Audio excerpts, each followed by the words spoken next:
All systems go. Clear for liftoff.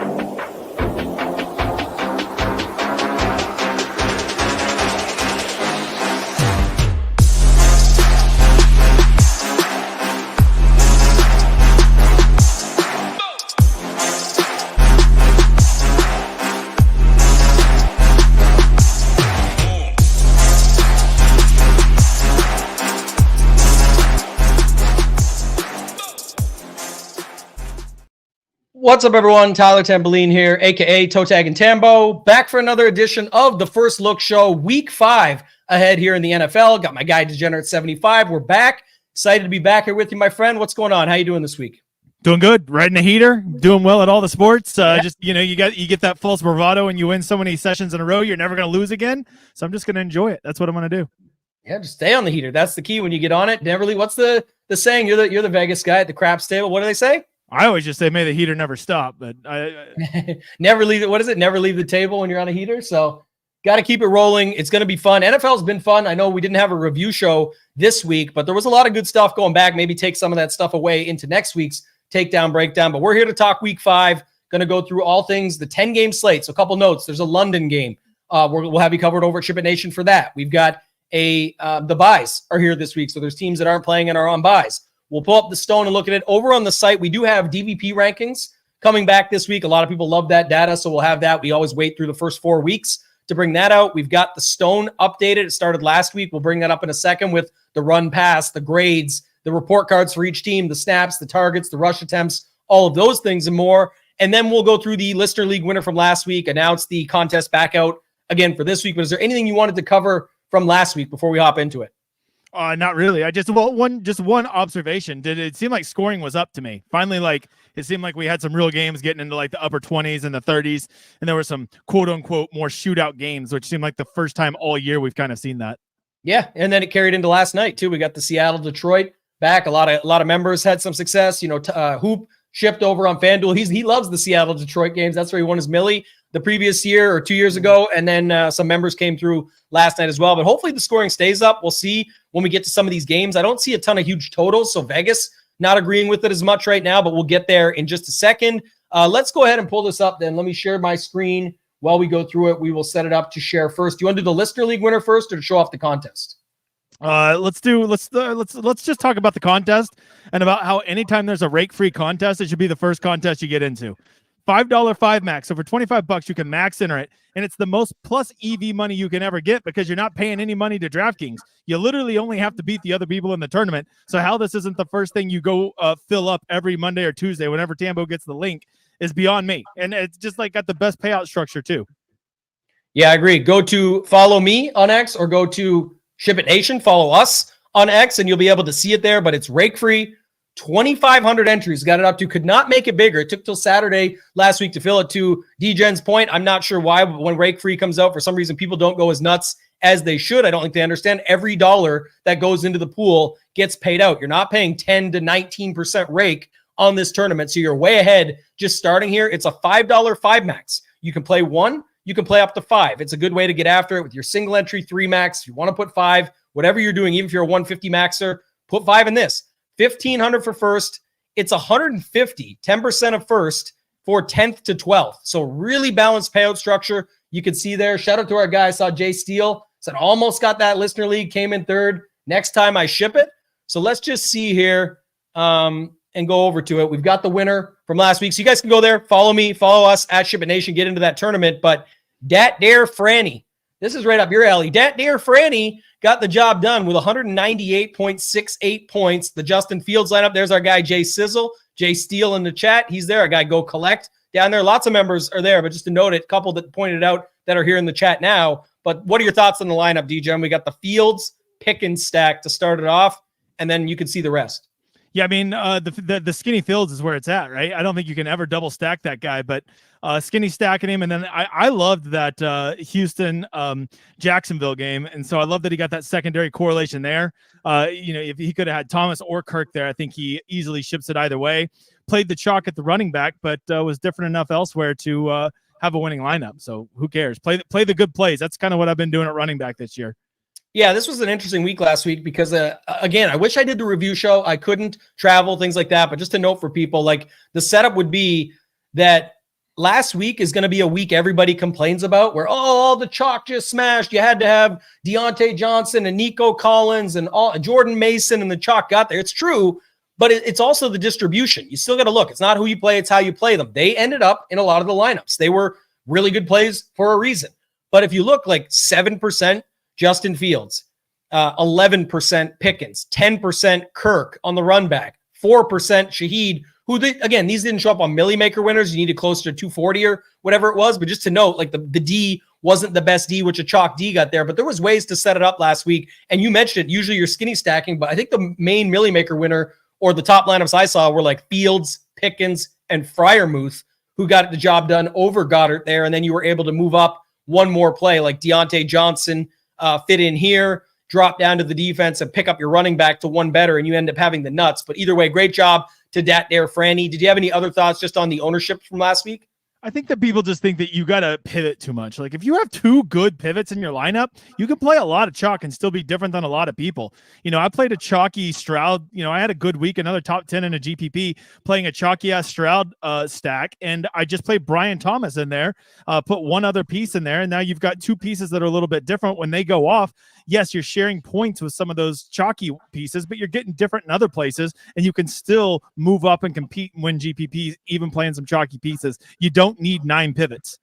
Yeah, that's the key to remember, too. I was actually out at a dinner this past week at the President's Cup with a really good DFS player, just chatting it up, and, he kind of had some tidbits and some thoughts around that. That's what he said. It's funny, like the people that post out, I've got all these unique lineups. We were talking Showdown for this, but it still applies. He said, it's like, I can get you 150 unique lineups in a heartbeat. He's like, let me show you how it's done. He said, but that doesn't mean good lineups. So he's like, you still have to have something built in, whether it's how you do your portfolio, whatever it might be on a main slate. You're very unlikely to be duped when you're picking this many guys in a lineup. That's why I always say it's not who you play, it's how you play them. But yeah, you don't want to be all the chalk. But to your point, you can get 2 or 3 pivots, flip the script on one side of things. Even last night's slate, we knew it was going to be Seattle-Detroit, or we expected it to be that game that goes off on the 2-gamer.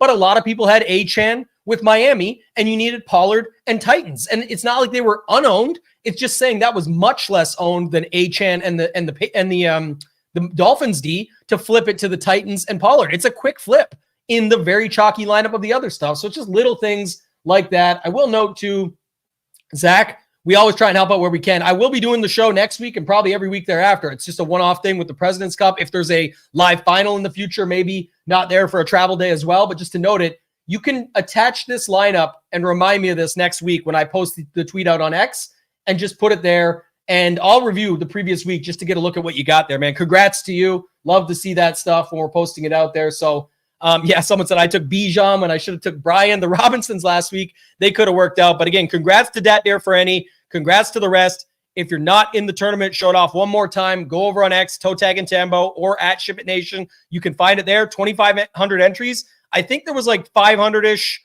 We're going on 500-ish or so, or 400 and change. So check it out now. Get involved. We have till Sunday to fill it, but the faster we fill it, the better chance we have to grow it. So let's keep that in mind as well.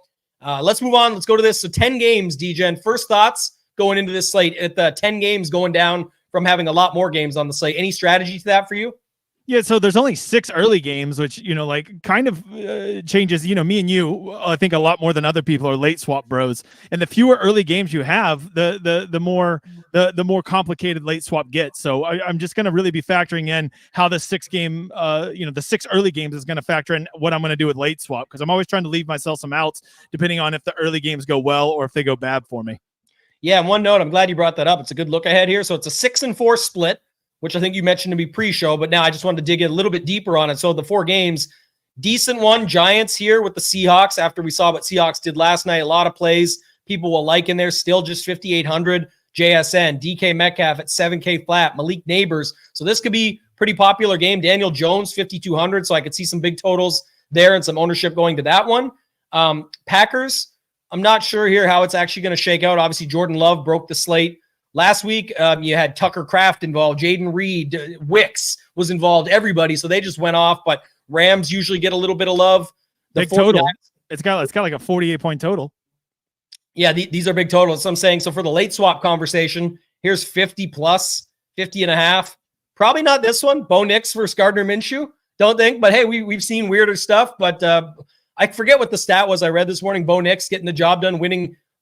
He's got, I think Joe Flacco has better stats than him on 26 passes to his 83 pass attempts, but Bo Nix has 2 wins out of it. So it's like, that's all that really matters, right? We're here to win the football game. So however you get it done, you get it done. But I do think there's some good spots where the afternoon will be popular and you could be looking at some late swaps. So I'm glad you brought that up. Maybe you and I aren't here to win the football game. We're here to win DFS. So Bo Nix can fuck off. Yeah. Throw picks. I love that nickname for him. So let's start it off. Let's go Panthers, Bears. I'll let you take this one first. Bears actually have a pretty healthy total, I thought, for at home, but obviously you see their opponent and you start to recognize why. Is this finally going to be a big Caleb Williams game? We saw flashes, but not enough where he's needed. So what's your thoughts on this one?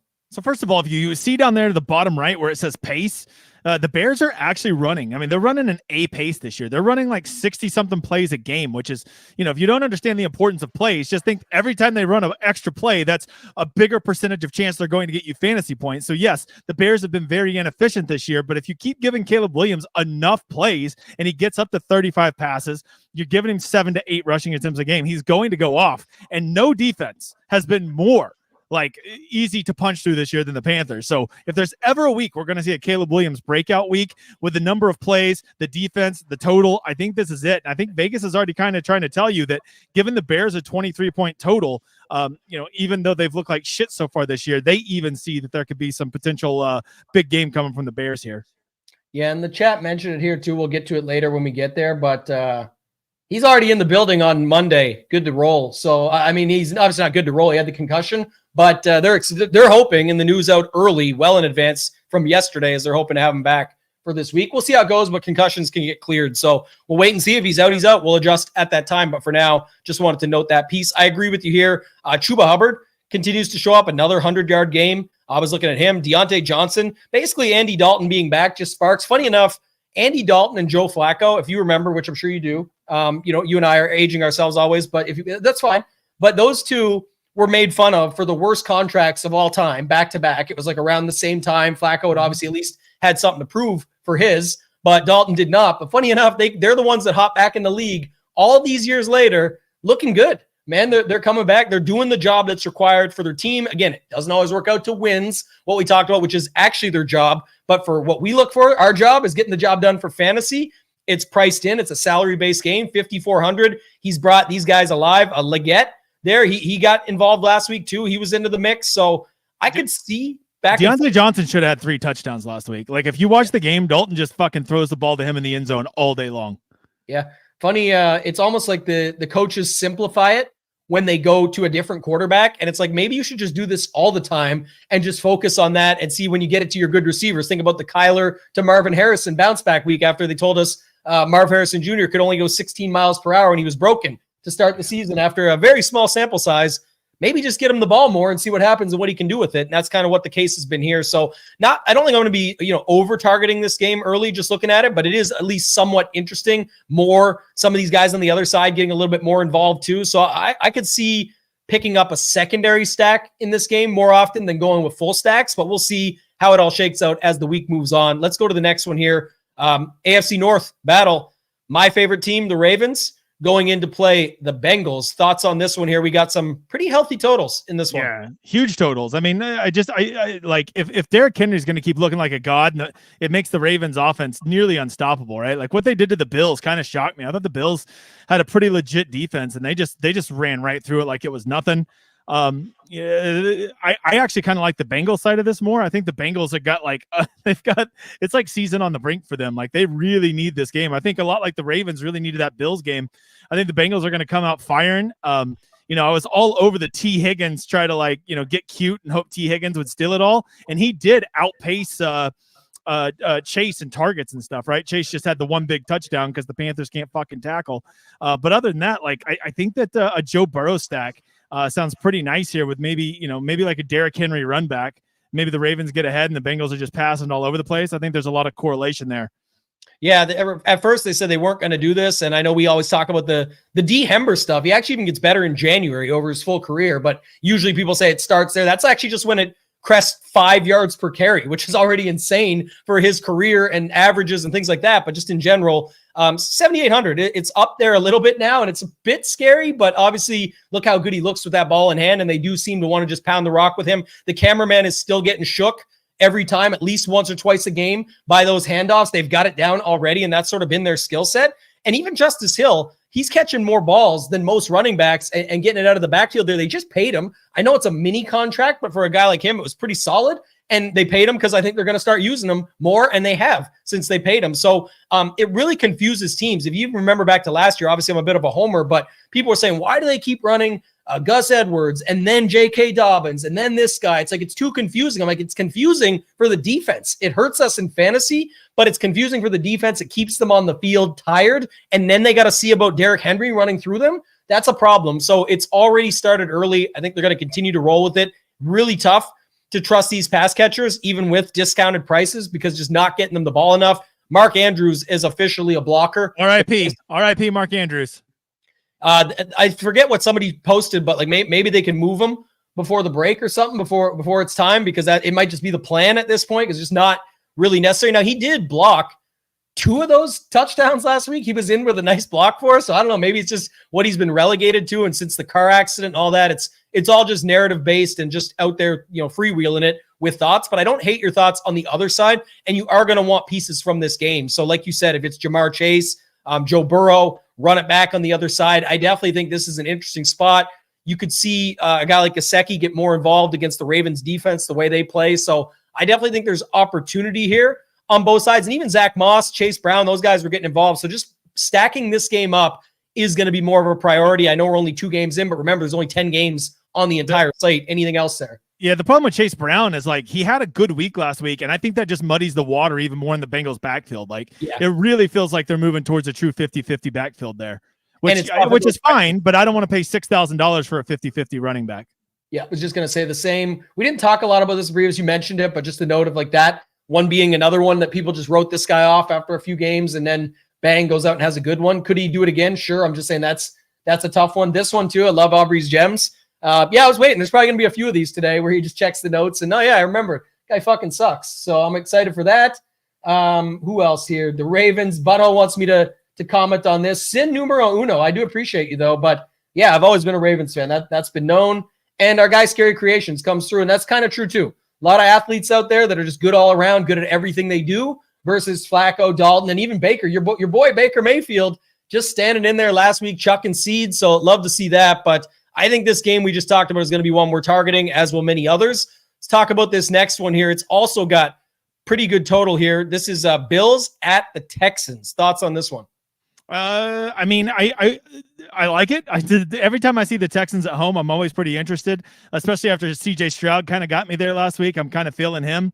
What really makes it for me to play the Texans, I need one of their pass catchers to be out. So I'm going to be monitoring Tank Dell. I don't know that he's going to be back this week. I've heard 50-50. If he's back, I like them a lot less. But with him out, Nico Collins' volume share is crazy. Hell, even Stephon Diggs, I don't mind paying $6,900 for because he has such a safe floor.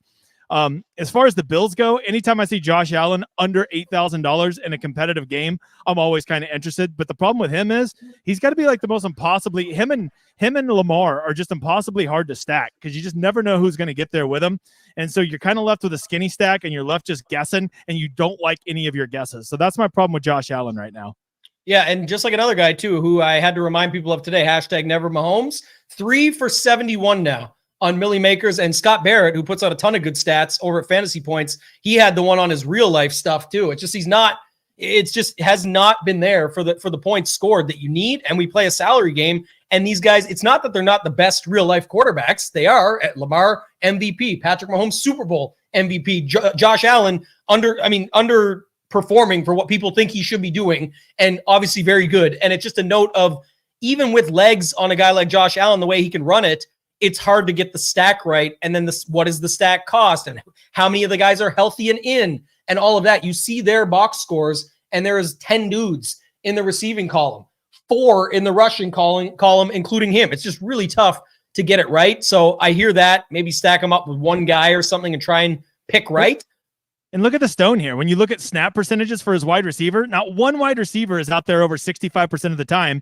And then you factor in the fact that they have a D plus pace. So they're not even running enough plays to spread the pill around enough to justify it. So like, these are the kind of things that make me pretty cool on Josh Allen for a DFS stack. You know, I was all about him in best ball, but not a DFS. Yeah, this is the other thing too, though. Like the Chiefs are somehow 4-0. It's nothing more tilting. I'm not even against the Chiefs. They deserve everything they've got. They've been a great team. I'm not hating on the Chiefs. I'm just saying it is interesting. Like I thought the Ravens played horrible in that first game of the season. No homer. They did play horrible, and they still had a chance with likely stepping out by an inch at the end to be right there in that game. The Ravens just don't have the same record, but they're way better. They've already shown it in the 2 games, getting that O-line corrected and the defense stepping up. That I don't think it's just that the Bills are bad. I'm saying like I think the Bills are fine here, but I think the Ravens are better than people realized coming out of the gate, and that's just going to be part of it. So it is interesting to see where the ownership on this game comes in at. The Rashee Rice injury, very unfortunate that we may actually see a rejuvenation of Kelsey, which means we're going to see a lot more of Taylor Swift, which means NFL just trickling downward. So we'll leave that out for next time. But yeah, just thoughts on that. The quick note, DJN, is that Tank Dell expected to play from 5 hours ago. So okay. already I had not seen that. Back on a Tuesday. So we're looking good there, and that changes a little bit about how you're handling this probably. Yeah, there's just no way. I mean, CJ Stroud is just so hard to try to guess right. And, you're committing a lot of money to trying to pick which wide receiver, right? Like is going to go off for those guys. So, I need that condensed usage. That's why I love Nico and Stroud so much last week. But this week, there's just too many other good stacks to go to where I can count on the usage to go to the wide receivers I need. Yeah, this is interesting too. Again, 1 game sample of what was it when Buffalo played, when Houston just played Minnesota. The old revenge for Diggs. They did just pepper Diggs up early and get him a ton. Maybe it's him here again, but I just have a tough time going against this spot. So it's like, when he's going to have Nico in there, he's going to have Dell back. He's got Robert Woods was in the mix last week, Dalton Schultz. And I love this about the Stone, a quick sales pitch, but it's not. It's completely biased, but it's right there. That's the benefit of this and why we were excited to get this column added in. We wanted to wait till we had some true data. But when you're going to get the DVP rankings back, we already have the stack rankings. They're incorporated here. All of the stuff that we do with the Stone, where we designate the games, the plays, everything, the injury risk is all covered in one spot. People are loving this right now, DJ, where you've got it right there in front of you. And then you've got your own report card for how this team fares against pass defense, as a pass defense, I should say, and as a rush defense. What are they like? Where then you can target it from the other side. You can get after the game from that perspective. And I love your call out over here. Like when you see that, that should tell you everything you need to know. It's not that it's not going to stay consistent or it couldn't change where one guy gets more, one guy gets less. It shows you the truth of how you just don't really know. And you're kind of just throwing it out there versus other teams, 85, 87, 82, 81, 83. Like, who's going to be out on the field. So love that call as well. We got it all here covered under the Stone. We also have it for Showdown as well, which obviously that game's growing a ton. Let's move on. Let's go to Colts, Jags. Another one, the middle of the road now, this total, but still 45-ish, right, that we're looking at here. So thoughts on this one, 46, I guess, and change. What's your thoughts on Colts, Jags? Yeah, so the Jags, obviously if you were watching the Texans game, you saw the Jags actually have a pulse. Like Trevor Lawrence, they came out aggressive. They were throwing it down the field. Brian Thomas was a guy I was really high on at the start of the year, and I've just kept riding that horsey. And like he's kind of, in my opinion, if you watch the game, he's clearly established as the number 1 wide receiver there. Then you get the fact that he's still under, he's got the best by pricing at 5,900. They've got a 24-point team total. They're at home. Trevor Lawrence stacks, at only 5,700. Isn't the grossest thing I've ever heard. My biggest problem is, who do I even want to run it back from the Colts? And if I do, who so? And I don't know the answer to that one. Because Jonathan Taylor at 7,700, I got to tell you, I have not loved my running backs this year when they get over 7,500. They've not been paying off. Yeah, correct me if I'm wrong. I looked this up this morning. I thought I had a good handle on it. But so this Colts team has been horrible against the run, right? Their rush defense is a D+, right? They're not good. And I'm with you. I like this. This is another, just using it to show it off. We got the prices right there, all less than 6K. Ingram and the injury and all that stuff. But look here, 78, 86, 75, 94. Figuring out the Tank Bigsby versus ETN Jr. I don't know, like the start of last game, ETN Jr. skipped snaps and everything early, like he was out and questionable to return after knowing nothing pregame or anything like that. But this is how you're doing it. You want Lawrence with 2 receivers. you put these three in a group on Shiptimizer, and you just set the group up with the four of them, Anchor, Trevor Lawrence, and you want to get two of these guys in there. So you'll only get two of the three between Thomas Jr., Davis, Kirk. If you want to add in a tight end, you can, but it's easy to figure out the stack. If you want to go against that and go with the run game, it's up to you. Try and figure this shit out. It's tough, but obviously there is a matchup there to get this thing rolling. But I think it's at least somewhat interesting here. And then with Joe Flacco back in the fold, you've got guys like Pittman Jr. who are back in the mix. Now, what is the update there with Joe Flacco and the injury stuff and everything with Richardson? I just, the guy that I follow on Twitter said that Richardson probably will be back for week 5. But will be limited a little bit, like less rushing. It's that Shona Deepak guy. That's who I just saw on Twitter this morning. So he's just speculating. I don't think that that's anything to write home about. It's just a hip pointer or a flex. Hip pointer. I mean, sounds like there's a chance he could be back. Obviously, things. I think he'll be back, and I think he'll be running less, which is like so gross. Like, why would you want Anthony Richardson in your lineup if he's running less? I'd be more interested in this game for sure. Like the chat said, if Flacco was in. Because then it's kind of goes to everything we've already talked about on this show and just going it there. It's set up that you can find out a little bit more and go from there. So, and if we do have Flacco in there, pay attention to AD Mitchell. He was actually getting some run out there after he basically got benched in week 3.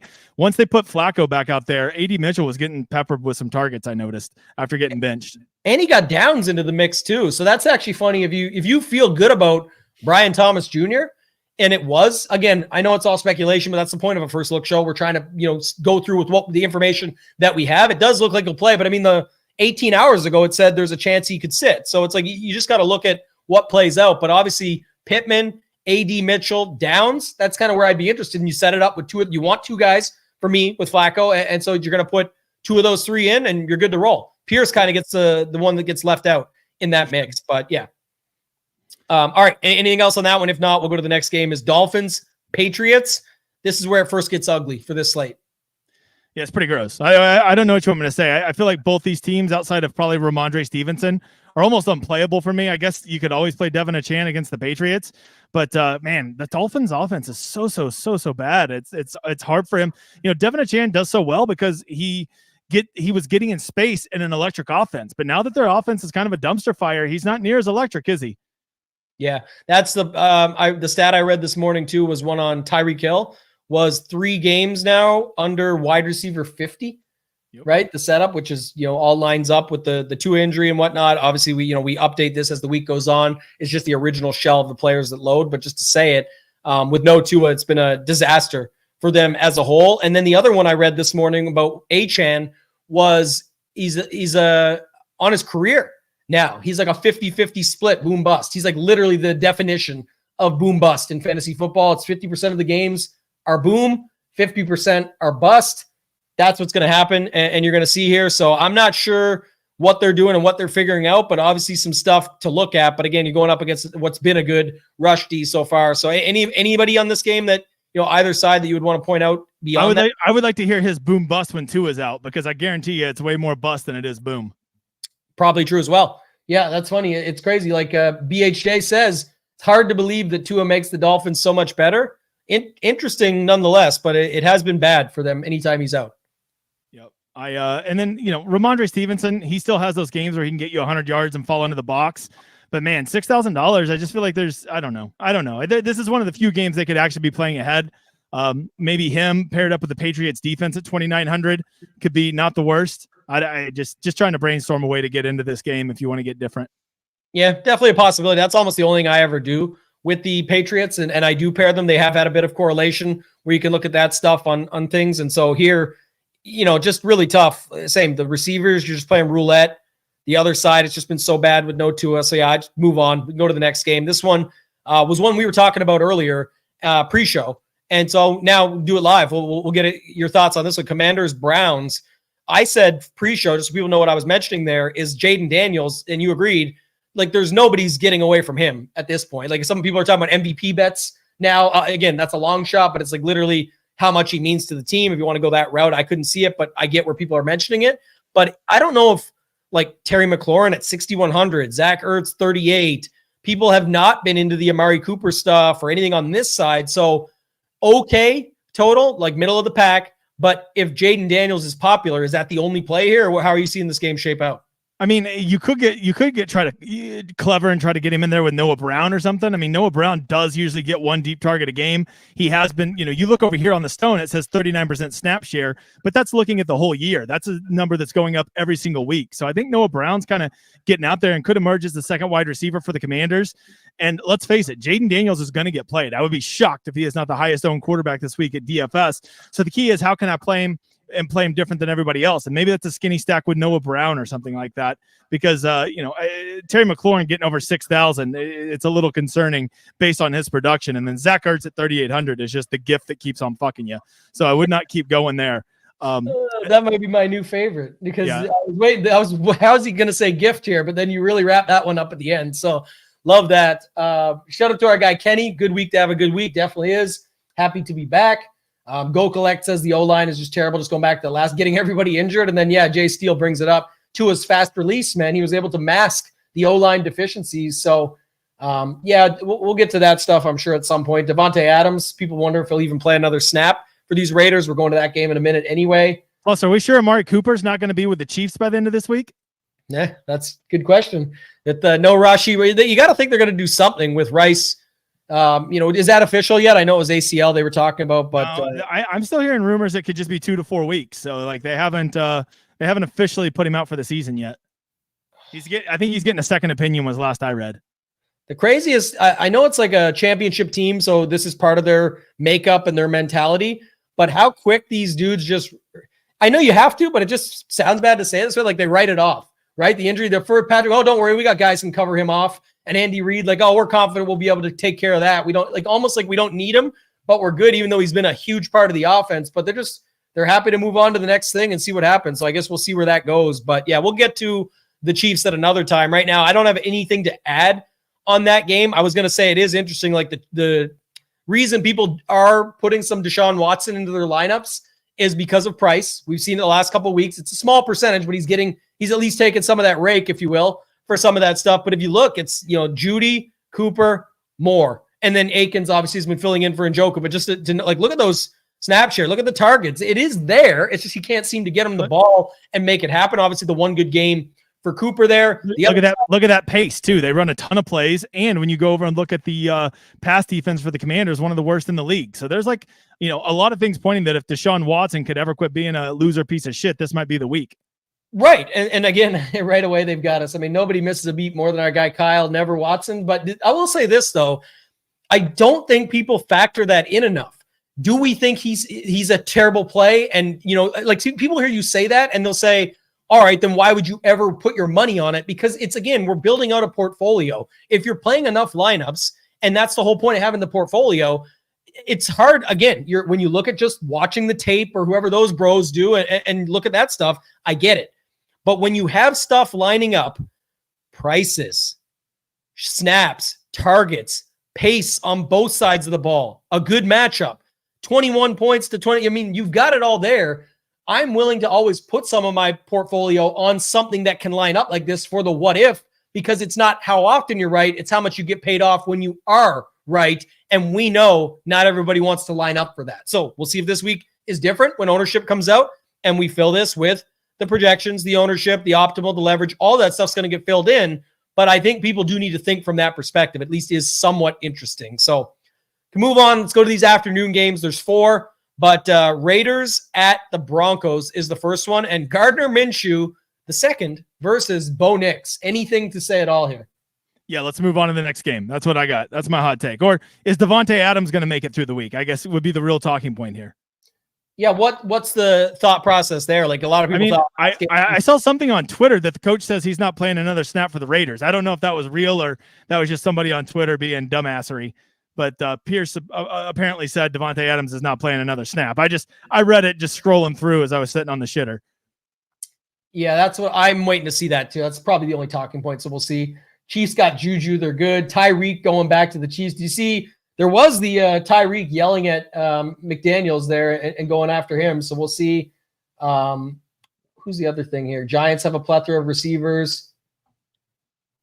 DVP. Do you use DVP at all? Like I'll go through it quick, but I just want to see. Do you look at that stuff? Not as much, man. There's so many things to look at. That's what I love about the Stone, is it gives you all these things to look at, because what works for you, like what stats you find that like lead you to the right place, are often going to be different than what leads me to my play. So I found what I look for and I focus on those things, and DVP has just never been one of them. It just muddies the water for me.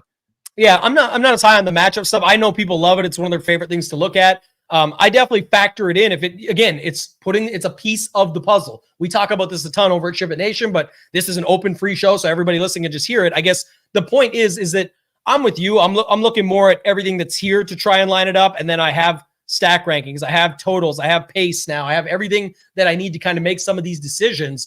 But the other thing is when you are factoring in DVP rankings, a lot of people want to look and say, okay, already this team is horrible against this position. Then they can go to the stack rankings or on the Stone and say, okay, I'm going to stack this side here based on that.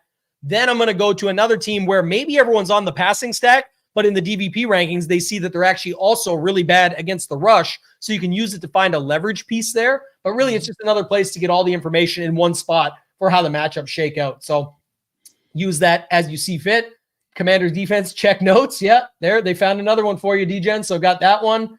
And then anybody else here? It looks like Zach said that Pierce liked an Instagram post that hinted Adams played his last snap as a Raider. That's what it was. Yeah, that must have been what I saw on the X. Pierce, yeah, like the tweet. All right, okay. Anything else? Yeah, don't know. They just talk shit, and then they're on Instagram right after. That is funny. All right, I got nothing for that game. Like I said, it's going to be a skip game for me. I mean, again, I guess like Trey Tucker last week filling in. He's 4,100. Played a bunch of snaps. Fine. But Madison was the other piece I was going to bring up. I know you want to move on, but they got me thinking of the coach speak. Did you see that one that he's earned it, so he's going to get more action? He got a shot on him at 5,200. Yeah, I mean, I'll just tell you this: Zamir White ain't that guy. So I guess maybe, but this just really does strike me as like a 17-16 type game. And a lot of times when I just mark these games out and just don't play anybody from them, like every once in a while it'll backfire, but I swear more often than not it pays off to just mark these games off. They want you to check the notes on Zamir White. That's the case. Zamir White, I've known since best ball a little secret about Zamir White. He fucking sucks. Like I've known that. I took 0 shares of him across 185 lineups. It's bad when you don't even have to check the notes. You just know it off the top. Yeah, that's the easy one. That's written in my soul. I knew that one. So I guess, to your point, I will bring up one more just strategy piece that I'm always talking about. That stuff is like, I proved this last year and tried to show people this. When there's 2 low totals and a horrible game, you can just set it up to play nobody from the game, but you could also just set it to play one guy max from either team. And if they slide in, look at your lineups. Don't just trust it completely. But if Madison was the only piece and you feel good about it and you don't like Zamir White and you think the rush D is bad for the Broncos and he's only 5,200 and then you just want to go that route, I'm fine with it, because if they score 17 points, what if he is 2 of those touchdowns and 80 yards on the ground? Could it happen? Yes. So I'm just saying I'm not going to completely X out all the time, but I really am going to limit. So you can also just turn on the Ravens, or sorry, I should say turn off the Ravens, the Raiders completely, and just turn on Madison as a one-off only, and then limit your exposure or cap it so that if you get some, at least you're only getting that one piece. All right, 3 decent games to round it out, I think, and we'll start with probably the most popular one here, the Cardinals at the 49ers. Big boy total. Lots of stuff we could see happening here with ownership, but I want to see where you think this one goes. Take me through your thoughts on Cardinals 49ers. Man, you don't see 29-point totals very often. So it amazes me more people don't play Brock Purdy stacks. Like I get that they are a rush first team, but man, like with 29-point total, it's easy for him to find a 300-yard game and 3 passing touchdowns. So I think Brock Purdy with that big of a total is probably going to be lower owned as a stack than he should be. That's going to be my initial thought. Anything under 10% with that big of a team total, I think you're kind of missing out on a pretty good stack. On the flip side of that, I also don't mind just playing Jordan Mason and just taking him, getting my 100 yards and a touchdown, and maybe trying to correlate him with one of these Cardinal slapdicks or something like that. So this is a game that there's no way I'm going to completely fade. I just want to ask myself, how am I going to get in here and get some action? It'll probably come down to what's more popular, a Jordan Mason or a Brock Purdy stack, and then I'll probably go the opposite way. Yeah, Hoop always hates on Murray. This is a prime example of what we're explaining. Murray is an amazing fantasy quarterback. versus Mahomes is an amazing actual quarterback who gets the job done and wins the trophies, the MVPs and all that stuff. And it's totally different for fantasy. When we play fantasy, it's completely different. Look at this guy. I mean, obviously what he can do himself, but then, you got Harrison Jr., Wilson or Dortch. Wilson actually been playing more snaps. Trey McBride was out, so it was Elijah Higgins last week, but just pretty easy to stack up. You can play him just with one guy, and that one guy probably going to be $7,500 Marvin Harrison and just move off it. If you want to add in a cheap Higgins like we did last week, I get it. But to your point, there's no way, I don't think at least, that Jordan Mason can't be chalk again. He got the job done at 6,700. The price is warranted. It's another big game for him. He's on pace for 2,000 yards on the ground. I know it's a small sample earlier in the season, but just to say it, I don't think people are getting away from him here at home as a 7-point favorite. So the way to do it is the Brock Purdy stacks. By the way, making fun of all those Mahomes milli makers that don't exist with him on them, a lot do with Brock Purdy. It's like you said, he's cheap enough, very stackable, especially when we've had injuries and people out with, we've had games where there was no CMC, no Kittle, and no Debo. So this is a perfect spot, and you can stack Mason. That's another way to get different with the chalk. Stack him up with Purdy and then fill it in with one of these receivers. Any other thoughts you want to add there? Not really. Just that this is a game that you're going to, I think that with that big of a 50-point total with the 49ers, I mean, the Cardinals just have a sieve for a defense, so I'm pretty sure the 49ers are going to get theirs. So to just try to completely fade the 49ers in all aspects of your lineups, I think is probably not the best play this week. Yeah, you're going to want them in there, I think, as well. Someone said on the previous game here, our guy Hawk Dark said you can play the Broncos D, maybe. Yeah, definitely a possibility there. They are 2,900. The chat thinks Mason. I agree. Everyone's going to talk about that. Kenny said Call of Duty hasn't dropped yet, and then Jay Steele got us back. October 25th, baby. We're getting there. So get your Kyler stacks in now and see. I know a lot of people are making fun of Bryce Young about the height thing, about throwing on his tippy toes, and there was video footage of it. You could see it enough times where he, for whatever reason, does it. But then they talked about Kyler in that perspective, and he's back to what we talked about earlier, being one of the athletes. He just has a big arm. He's fast. He can move around. He's sneaky. It's a little bit different. He sees the field better, and that's why he's been able to do it. And then when you pair him with guys like a Marvin Harrison Jr., you're going to be just fine, even though people said he was dead after 2 weeks. So, yeah, that's this game. Definitely want some pieces of it. Let's go to the next one. Packers at the Rams. Decent totals here, and the Packers are favorited on the road here. And, Rams, the way their injuries have gone, how are you seeing this one? I think this one feels like a sneaky game. If you believe that Jordan Love is back, which, he looked really good in the second half there as they were just playing catch up against the Vikings. I don't mind that, but I think I'm more interested in the Rams side. The Rams at home, whenever they're playing teams that can put up points, they can be okay. And Jordan Whittington was a guy that finally I was a week early on. I played him 2 weeks ago. And then this last week he led in snaps and targets for the Rams. So he could be a cheap piece that you could probably get out there. And then you could run him back with a Josh Jacobs or something. And this is a game that I'm going to personally have a piece of. I feel like this is going to be one of those 28-24 games with 680 yards of offense. And this is just, you're going to want a piece of this game. I think it's just going to come down to kind of monitoring how healthy I think Jordan Love is.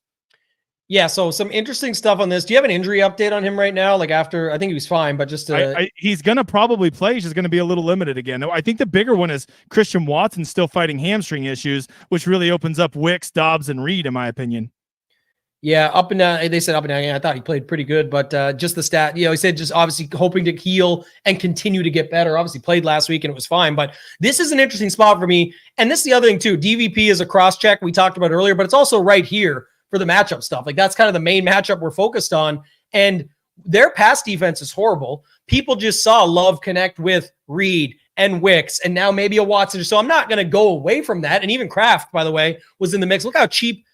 We got Willis in there for now, but just to note it, how much is Jordan Love? Do you have it up on DraftKings? I don't. I'll bring it up real quick though. Let's see. Yeah, you bring it up. What I'm going to say is, while you're pulling that up, is that he's easily stackable, but this would be an example though, where I think now people are a little bit more off the Josh Jacobs stuff. They still have a great matchup on the ground. They are still favored. They are still scheduled to put up on paper almost 26 points here with the implied team total at 25.8. So I could see where you could go to the pass game with Purdy when everyone's on Mason and then fill in the Mason slot with Josh Jacobs if everyone's on the Green Bay stack. Just an example. We don't know where anyone is. Love is 6,500. So he ain't too cheap. Yeah, fair. I say that's fair price. It's probably fair, and maybe that doesn't put people on him as much because you're right there with Kyler and Jaden Daniels and guys like that earlier, 6,800. But just to note it, if it doesn't work in this spot, so be it. But just how I think about stuff when I'm building, that's a prime example. If everyone was moving to the Packers passing game with Jordan Mason, flip it between two games, good team totals, 29 and almost 26. Run the Purdy stacks with Josh Jacobs. And it's fine if Mason slips into those too. I'm just giving an example of how you can build it and reasons why when you're seeing it. Jacobs, still affordable. He's 1,000 less than Mason. He's going up in a good matchup. There's opportunity there. So I just think little things like that is what I'm looking at. I don't have a ton of love on the Rams side, but I could see it by the time the Sunday comes around because I think it's going to be a sneaky game, like you said. And if you're able to get Stafford, Whittington, and somebody else stacked up with Jacobs on the other side, that's something I would definitely have interest in, or put your favorite wide receiver in there too. And then obviously if Watson's out, situational stuff on the Packers side, you could stack that up as well. All right, final game of the slate, Giants at the Seahawks. I'll let you take this one. Lower total. We're waiting on the neighbors news. Brought that off the top. It was like the second last or third last play of the game where he went down, got the concussion in the facility yesterday. It was Slayton who spoke on him, said he's in good spirits. He's all good. He's got his head down. He's keeping his eyes shut. He's getting his rest, hoping to have him back for this week. If he's not, then we know what that opens up. But any thoughts on this one? The Seahawks were slinging it last night. Not enough to get the job done, but they were really whipping it around at there, almost 400 yards for Geno Smith. I was more impressed with Kenneth Walker, just having that nose for the end zone, and then that one ridiculous play where he did the backflip on the dude and got up and ran for another 6 yards. That was crazy. In a script where I think the Seahawks are going to be ahead, I do feel like Kenneth Walker is going to continue to probably get 20 to 22 opportunities, 100-yard games cutting there, and he's getting all the goal line carries. So Kenneth Walker at 6,800 is the one jumping off the table at me. And then JSN, I think, is a guy that just keeps getting more and more involved for the Seahawks and has clearly emerged as the number 2 wide receiver there. Yeah, I'm not a watch the tape, bro. I've always admitted that. Obviously, I'm watching all the games, but I'm not going back to analyze it. Or there's much better people out there that can do that. You can take and glean whatever you can from it. But I will say one of the things of staying up late on the East Coast here and watching the games is I know from Showdown last night that they tried JSN twice at the end. Once was intercepted and once did not go through and sort of got blown away, and the play almost got intercepted. But they are trying him out, and he already had a good spot. He's sort of playing that slot role nicely for them. So at 5,800, I think he's interesting too. Here's some other interesting stuff in the chat. I see this stuff. Again, total different. A real quarterback, athlete, bigger hands, all the stuff with Breeze has been talked about. Russell Wilson, the same way. Again, people make fun of him now and his corniness, but either way, these guys played good at the position. But here's the thing. Kyren Williams. This is what I'm talking about too. Opposites. Going back to this one now. If Kyren Williams is going to keep picking up steam, will I have lineups with him? For sure. He makes perfect sense in this spot. It's a good matchup. All this stuff we can set it up. You can run him as a secondary stack with Reed or Wicks or whatever you want to do. But I also love stuff like that where people naturally pick up on it because they just assume that's how it's going to go. He ends up getting a bunch of the ownership, and then it ends up being Jacobs on the opposite side because the game script flips. The favorite actually comes out and plays like the favorite. Imagine that. And then the game script is not gone away because he'll get passes and things like that, but you're trailing a guy at 1,000 less at lower ownership that has 2 touchdowns already. It happens. I've actually played this game for a little while. Seen it, DGen, yourself. Anything you can talk about with that, with roster construction? You see stuff like that out there all the time, I think. Yeah, I mean, my favorite thing to do, especially with the late swap bros that we're talking about, is have those available. Have that $7,600 available in your running back spot or your flex spot heading into the afternoon, and then you can go with Jordan Mason, or you can switch to Kyren Williams if you think that that's going to be the better leverage play. Be thinking through that when you're building your lineups early on, especially if you're only hand building, 3 to 5 lineups. It gets pretty easy to do that. Yeah, if you've only got one spot left, I've seen that too. You could set yourself up for this, especially if you're playing less lineups. Not saying, you'd purposely do it in 150 or something to give yourself late swap opportunities, but I know for a fact with a 1 to 3 max setup where someone will have Jordan Mason and a $2,900 defense, where there's a $2,700 defense they like just as much, and you could just leave that and give yourself that flexibility on Mason and Kyren Williams. So I at least think it's somewhat interesting to think about when you're playing less lineups and you have more control over your action and what you're doing. So yeah, smash the like if you haven't already. We do appreciate that. Make sure you're subscribed to this channel. I know a lot of people look at it and see at the bottom, they think they're subscribed. It says subscribe. It adds a D, changes color, and turns on if you actually click it. So do that for us as well. The drive for 9,000 is now on. I think we're already up to 8,200, so only 1,800 shy of 10K where we'll have the massive giveaway. But just to note, we will do a giveaway at 9,000 as well. Any final thoughts from you before we get out of here? Just a shout out to our dude Pop from the Discord. You know, everybody needs those good glue guys in the Discord who are always pumping everybody else up, celebrating everybody else's wins.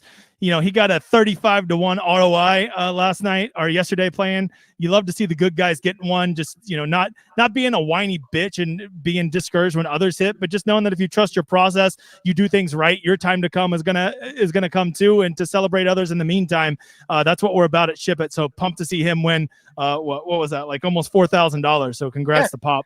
It's like $125 to almost 4K. Just incredible stuff. Pop is the man. Familiar in the Discord, if you don't know, just been around forever. I've known him for quite a while. Just an excellent dude, always pumping other people up. And that's what it's all about. You don't know when your turn is going to be or your number is going to be called. But if you put yourself in the right position, you surround yourself with like-minded individuals, a good environment, it's professional, it's fun. We're in the Discord all the time talking through it. And, you know, his number was called last night. So an awesome return. You can buy a membership for life to SHIPIT Nation with that type of win. But, you know, lots of good stuff going on. Hoop shipped last night. I got my first ticket to the big show, the 33-33, the ultimate. Lots of members with huge ROIs, $125 to 4K. I took down the President's Cup. Well, me and like 14 other donkeys, but we chopped it up. Dupe. It was a fair dupe. I wish the contest was bigger, so the dupe would have been worth more. But you know, that's how it goes. It's every 2 years, and it's, you know, set up that way. So definitely think about that. No lifetime membership, but you could buy it that way. You could afford it out, I'm sure, with 4K. What else do we got here? Oh, yeah, our guy Go Collect was really dialing it back. Said he swapped Roddy White to Mike Evans back in week 2 and saved his cash lineups. Don't think you had him in your lineups, but we'll I digress. We're good to roll. Anything else, you guys could just let us know. One quick note is in the comments. Leave the comment for the quarterback you think is going to score the most. I know I waited till the end, so only some of you will get in, but as this dies from live, or if you're watching it on playback, leave the comment of the quarterback you've got scoring the most DK points, and we'll give away a monthly football-only membership with Shiptimizer to whoever gets that right. If there's a tie, we'll make it a draw. That's going to do it for this one, guys. Appreciate you all watching. Smash the like on the way out. Make sure you're subscribed. For DGen, for myself, ToeTagginTambo, let's ship it!